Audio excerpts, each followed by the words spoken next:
Hey guys, welcome back to my channel. It's your girl Salicia. If you are new here, make sure you like, comment, and subscribe. Today's video, I'm showing you a tutorial from start to finish, very educational. I hope you guys really enjoy it. If you would like to see this full-on transformation, stay tuned.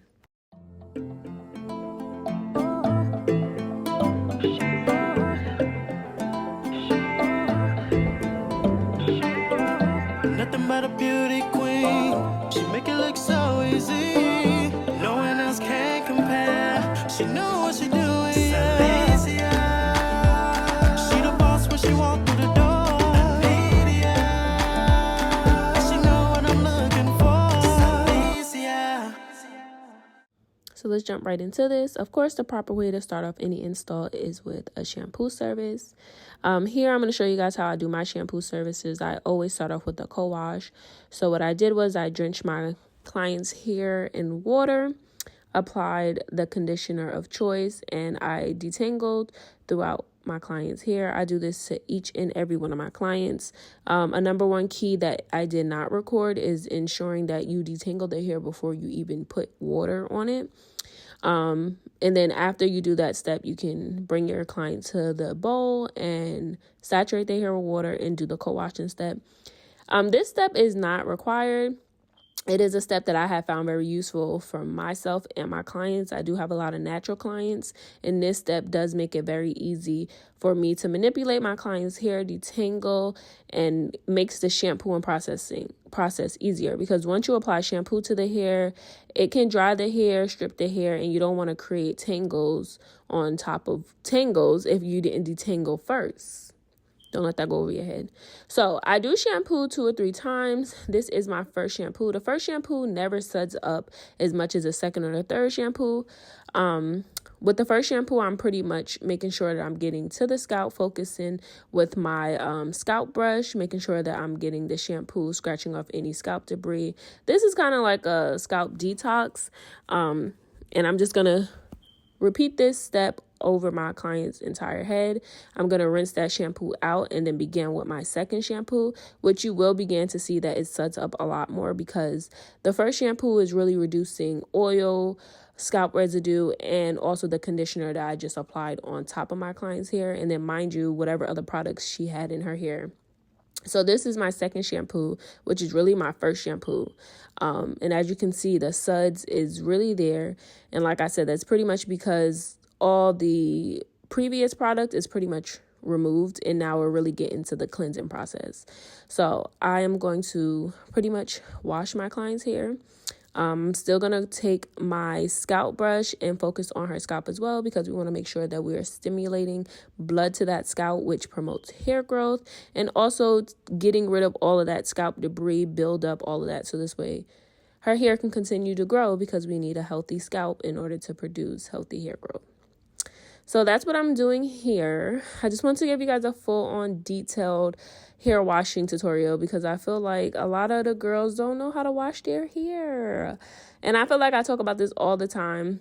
Make sure you're cleansing that scalp. The hair will run down the shampoo will run down the shaft of the hair. Of course, make sure you're washing all of your hair, but focus on that scalp. Make sure that you are removing any buildup. Make sure that you are massaging your scalp. Just all the necessities. Make sure you're detangling. Make sure that you are using conditioner that is moisturizing. And make sure you're being gentle with your hair. Always starting from the ends to the roots. Very important. So here I'm just going to rinse that water out. And then I am going to follow up with a final and third shampoo. And then once I'm done with that, what I'm going to do is I'm going to condition. I did not record the conditioning process. But yes, I'm going to just tell you the steps in which I take. I'm going to shampoo for the third and final time. Once I'm done shampooing, I will apply a conditioner, detangle the conditioner, and then I will rinse it out with cold water. Now, once all of that is done, I'm going to take my client to my chair, and I'm going to begin the blow drying process. Depending on the texture, the fullness, the thickness of my client's hair, I may put it in 4 to 6 sections.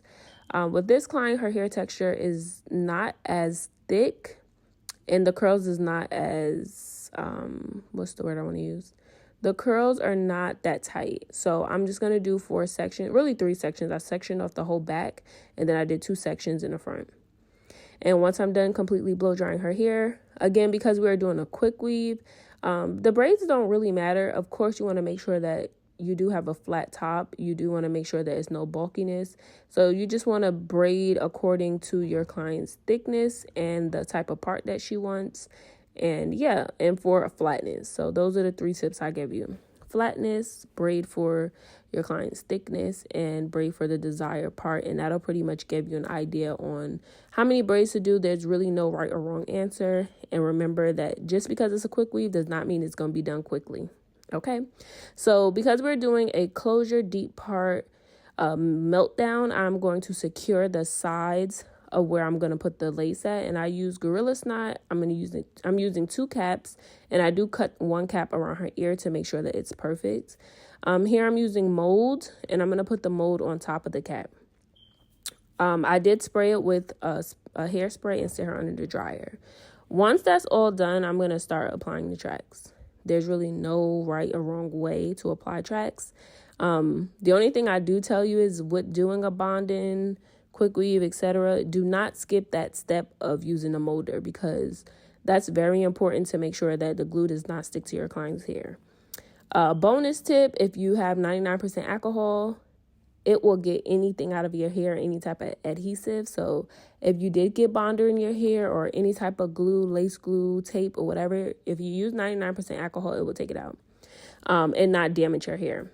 So here I am placing my tracks, and I want to do more fullness in her front. So I'm going to place the tracks in a particular way so this way the hair could fall in the front of her face. And we are doing a bob, so a straight bob. So when I do straight bobs, I like to blow dry as I go.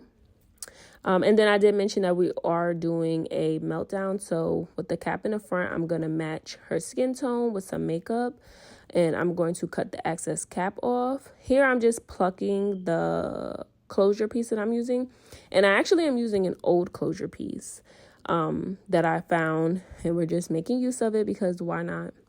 So I normally do 3 to 4 coats of glue, apply my lace directly on, press it in with my comb, and then what I do is I cut off any excess. Sometimes I will go in and re-glue down any pieces I didn't glue down, but I want to literally mimic her hairline, so whatever I didn't catch is just not meant to be.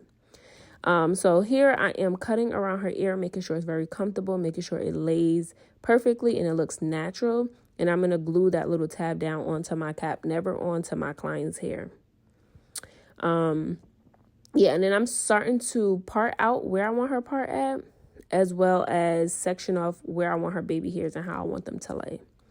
Now, like I said, this is an older lace piece. So from over the time of previous wear and consecutive wear, the lace starts to shrink. So pay attention to the depth of her part.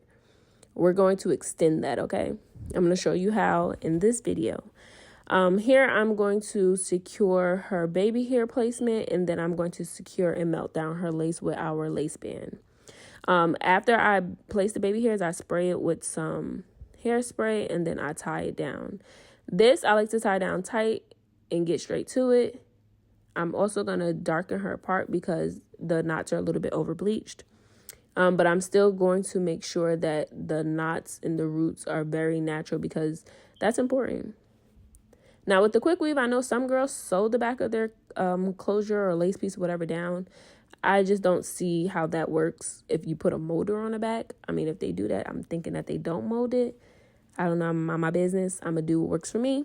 And I just glued my back down. If you're getting a bonding quick weave, you're not reusing this hair, period. So glue the back of that lace piece down. So this way, when it's time to remove it, you can literally just wash it out and not have to worry about trying to cut where the closure or the frontal was sewn down. It sounds like a mess. So yeah, once my lace piece is on, I'm going to apply the rest of my tracks in a U shape, and I'm going to blow dry to make sure that it is dry at the track, and then I'm going to blow dry the ends of the hair to make it easier for me when I go in to straighten the hair before I get ready to cut my bob. So here I'm going to show you how I extended the part to our closure. So remember I told you to pay attention.